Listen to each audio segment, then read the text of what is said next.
Andrew Huberman in the house. To what extent does our subjective narrative, the story we tell ourselves, actually mean something for the body? And to what extent does the body actually mean something for the subjective narrative? So this gets into some areas of work that we're doing now, and so I do want to highlight that it's ongoing work. But I think, the old narrative, meaning 10 years ago, was that if you're feeling depressed, just smile.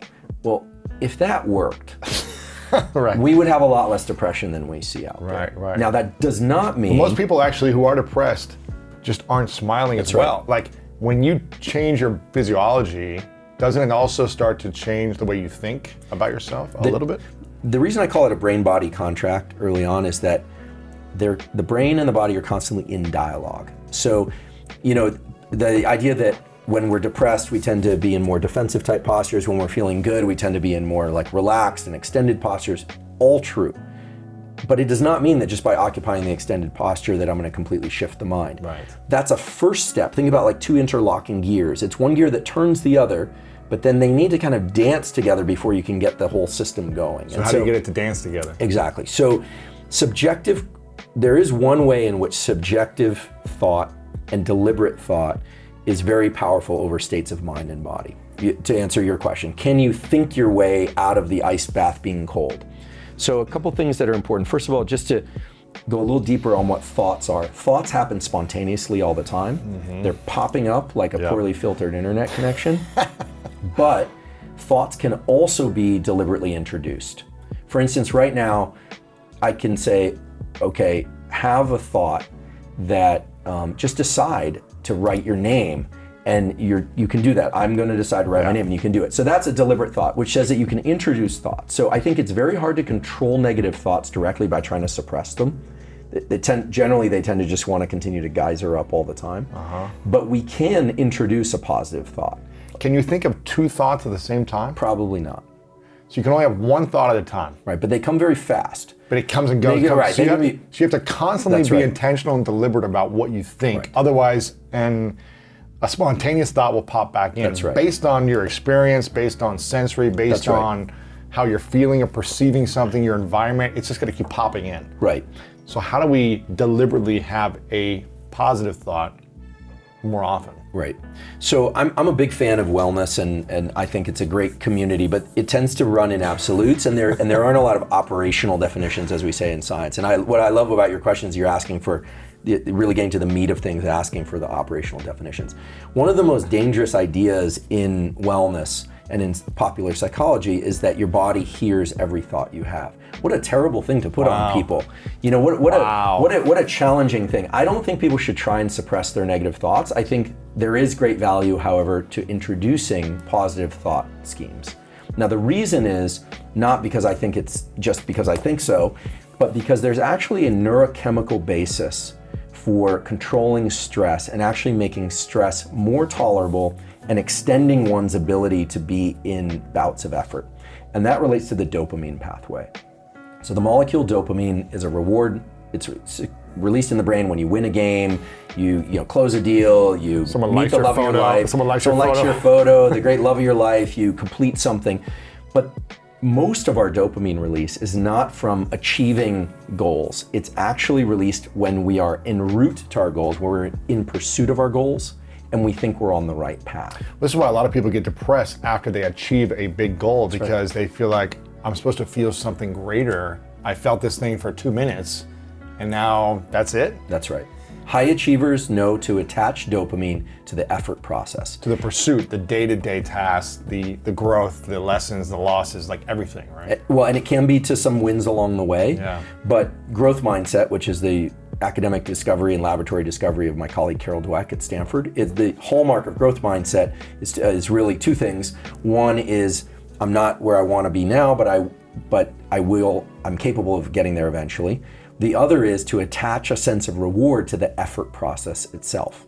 In fact, don't reward the result, reward the effort. That's right. And if you look at true high performers, people that are consistently good at what they do, they don't peak and go through the postpartum depression and crash and come back, and their life is a cycle of ups and downs, but really people who are on that upward trajectory consistently, those people attach dopamine to the effort process. And actually, one of her original studies on the discovery of growth mindset was these kids that loved doing math problems that they knew they couldn't get right.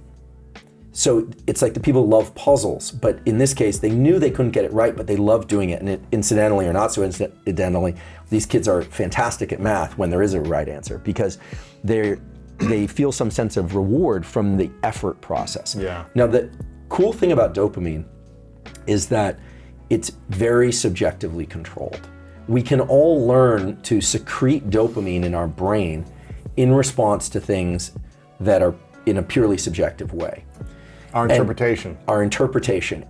But it has to be attached to reality. So, one should never confuse what is real. Right. So if you're thinking about the effort you're expending. So let's say somebody right now is financially back on their heels and they're setting up a new business, for instance, and it's hard.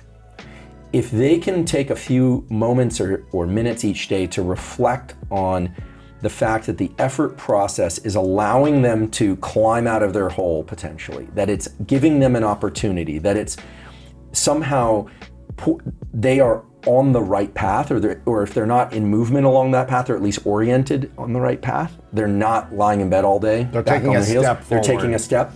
If they can reward that process internally, two things happen. First of all, the brain circuits that are associated with building subjective rewards and dopamine get stronger, so you get better at that process. And second, and most importantly, dopamine has an amazing ability to buffer adrenaline and buffer epinephrine. And what I mean by that is there was a study that was published in the journal Cell, excellent journal, Cell Press Journal, a couple years ago, showing that with repeated bouts of effort, we use and we release more and more epinephrine. It's kind of adrenaline, but in the brain. With more effort, we're every time you put in effort. So every time you make, let's keep it, if I were to keep it in the business context, every time you write that email, every time let's see, it's a person who's a craftsman or a craftswoman, every time you're working in the shop and doing that, every bit of effort, you're taking a little bit of money out of this epinephrine account. You're spending epinephrine. At some point, those levels of epinephrine get high enough that you feel like quitting. It feels exhausting. And this was done in a beautiful study, actually, where they control the visual environments and they have the subjects exert effort, and they can control the visual environment. So sometimes the effort of taking steps and moving forward, this is actually kind of pushing forward in kind of swimming motion, would give them the sensation that they were actually making progress. And other times it was an exercise in futility, where they would just keep the visual world stationary and they would expend effort and they didn't think they were going anywhere. My gosh. Epinephrine's climbing, and eventually they quit. Now dopamine is able to push back on that epinephrine and give anyone the feeling that you could continue, and maybe even the feeling that you want to continue. And you've seen this actually, like football is a good example. Two teams play, say the Super Bowl. Both teams are max effort the entire time. Yeah. Max effort. The team that wins suddenly, in a moment, has the energy to jump all over the place, party for days. They can talk. I mean, they have exhausted energy. right before That's right. then. Well, that wasn't glycogen or stored energy of any kind, except it was neural energy. And what happened was, effort is this adrenaline. Eventually, people quit. They just quit. The dopamine is able to suppress that.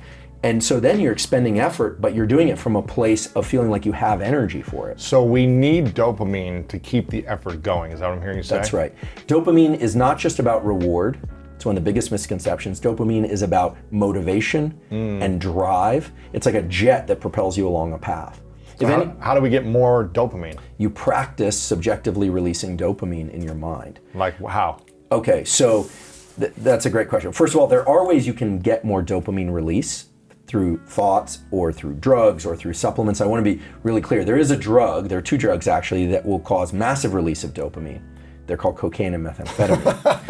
The problem That's what gets us addicted, because it feels so good. The problem is cocaine and methamphetamine stimulate so much dopamine release that the drug becomes the only source. It becomes the goal and the path. It becomes the path and the destination. And you look at people's lives when they do a lot of cocaine and methamphetamine, and that baseline on their life goes down very, Because there's very no fast. reason to work hard at anything else because you feel good. That's right. And that's the greatest feeling you'll have. So why do anything else when you can have that feeling? That's right. And if you think about, remember these neurochemical systems, adrenaline, cortisol, dopamine, epinephrine, they weren't designed to keep us safe from tigers and to hunt and gather or to build Fortune 500 companies. They were designed to do anything. They were designed to be generic so that depending on our circumstances, we could adapt. So in an animal context, an animal that, let's say is hunting or it needs food for its young, it's gonna feel agitation, that's stress, that's cortisol. It's like hunger, my babies might not eat, I might not eat. Maybe it's looking for a mate. It's gonna feel agitation and start looking and roaming and searching. Foraging is it's called in the animal behavior world. It's foraging. At some point, it might catch a smell of something, a potential mate or berries or a stream if it's thirsty. At that moment, dopamine is released, and now it has energy to continue along that path. Whereas there's a specific pathway in the brain that's involved in depression and disappointment, that if it goes to that place and it turns out it was the wrong path, there's a signal that actually suppresses dopamine so that you don't repeat that mistake again. So you don't give up. That's right. You just don't repeat it again. That's right. And those events that... So it reminds you like that's not the path to go down. That's right. Interesting. And we're sort of veering towards neuroplasticity here, which is the brain's ability to change itself in response to experience. Dopamine is one of the strongest triggers of neuroplasticity because it says those actions led to success previously. You're going to repeat those. Go do those. Those actions led to failure previously, and don't repeat those.